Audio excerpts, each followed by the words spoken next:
All right, guys, welcome back to the One for the Road podcast. Today, we're going to be covering the difference between closed source models and open source models. Right now, this is a really big debate in the AI world, I guess you could say, as to whether we should push more for the closed source or the open source. So let's get into it. Closed source. So these are your big guys. These are your GPT, your Gemini, your Claude. They're powerful. They're locked down. You get the output, but you don't get the code with these. Open source is models like Llama, Mistral, and DeepSeek. So these are the open, transparent, and downloadable models. You can inspect them, modify them how you want. You can run them locally. So to sum it up, the big difference here is openness versus secrecy. So with closed source, a lot of people argue that, let's take Gemini, for example, which is by Google. So if you're using Gemini, you're basically getting what Google wants you to get. With Claude, you're getting what Anthropic wants you to get, and with GPT-4, you're getting what OpenAI wants you to get.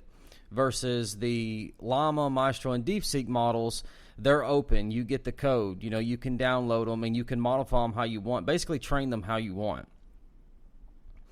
So with closed source, this is the premium experience. This is what everybody's using. Well, not everybody, but this is what probably most of the people listening to this podcast are using. Closed source models are the premium engines of AI.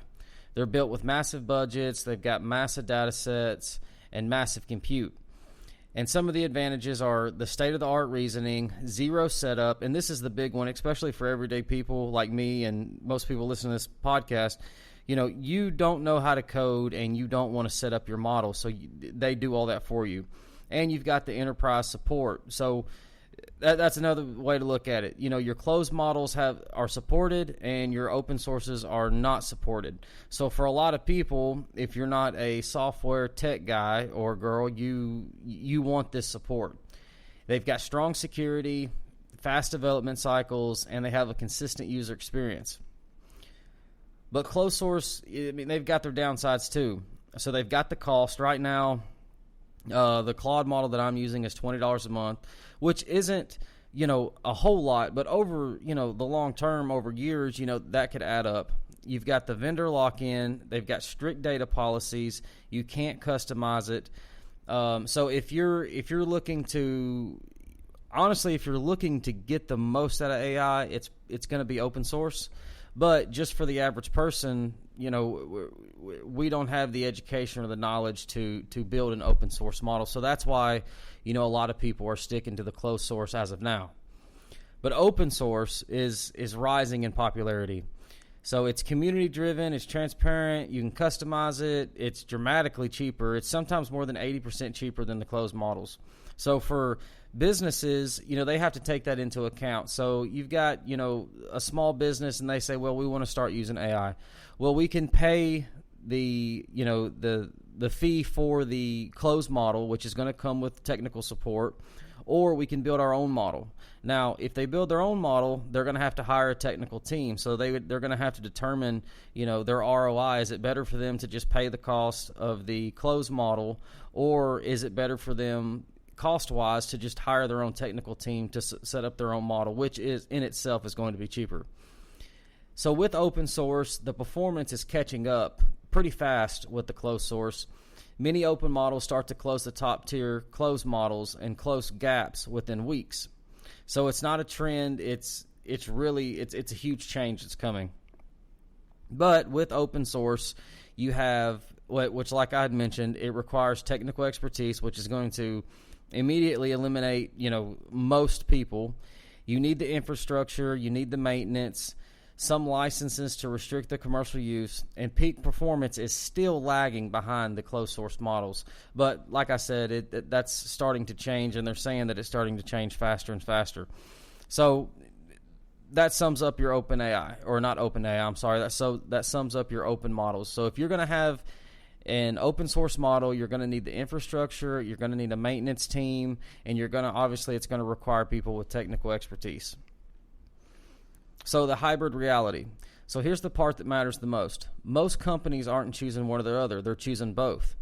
Closed source for speed and convenience, open source for privacy and cost efficiency, closed source for reliability, and open source for customization.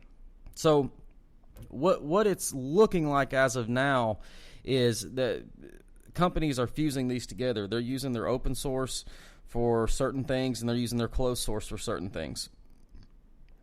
So transparency, which this is the heart of the debate between closed models and open models. Transparency is one of the biggest dividing lines. So with open source, it allows auditing, bias detection, external scrutiny, community oversight, and full architectural understanding.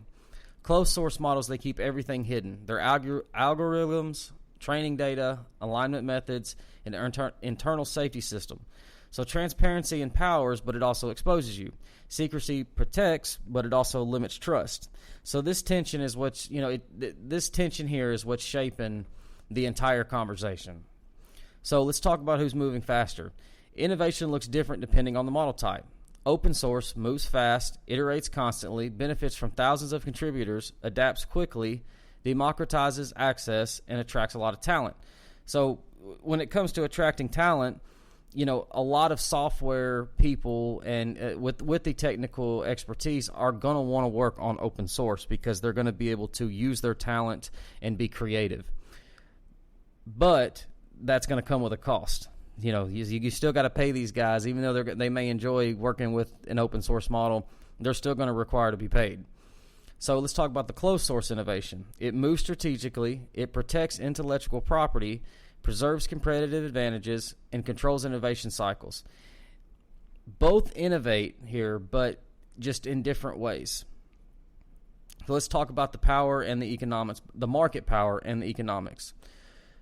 Because this is where, this is really what it's going to come down to. If you've been using closed source models, you're probably already paying for tokens. If you're not paying for tokens yet, you eventually will, because it will lock you out, and if you're not paying for tokens, you really can't hardly use these models at all.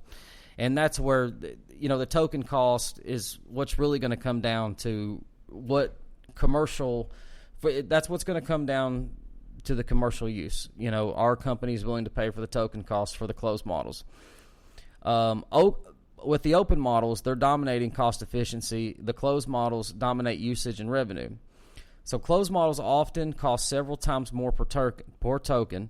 Open models can reduce spending by more than 70%. The global AI economy could save tens of billions annually by shifting workloads. But people are still choosing the closed models. Why? Switching cost, ecosystem lock-in, reliability concerns, regulatory concerns, security concerns, and bias. So, we are in a new age of AI, and most people still don't fully understand it. So they're going to want to go with the closed source. That's why it's ahead. Just for reliability alone. If you set up, a huge part of your business is based on AI, you're going to want something that's reliable. And if you don't have the expertise to go in and support an open model, then you're going to go with closed source, because you're going to need something that's reliable. And if something does happen, you're going to want to be able to pick up the phone or send an email to get it fixed. So governance and policy. So the government's stepping in, and in particular, they're stepping in big time with Anthropic, but that's for another episode. And the government is pushing for transparency, accountability, ethical guidelines, security standards, and national competitiveness. Now, on a side note, if you've been following at all with Anthropic and Claude, they have been going back and forth with the government a couple different times now. The government has made them shut down one of their latest models, which is Fable 5, and then they came back and they let them open it. But apparently there's some kind of deal where Anthropic cannot allow it to foreign nationals. I'm not sure the ins and outs of that, but I know that's part of the deal. So if you were using Claude, I experienced this. At one point, there was this model that was open that you could use, and then the next day you woke up and it was no longer available, and that's because the government shut them down. So it's not just a tech issue, it's a national security issue, it's an economic issue, and it's a geopolitical issue. And the policies being shaped today will define the next decade of innovation. So let's talk about the future. The future of AI isn't one model type winning over the other, it's coexistence. Closed source will continue to lead in frontier performance. Open source will continue to dominate in customization, privacy, and cost efficiency.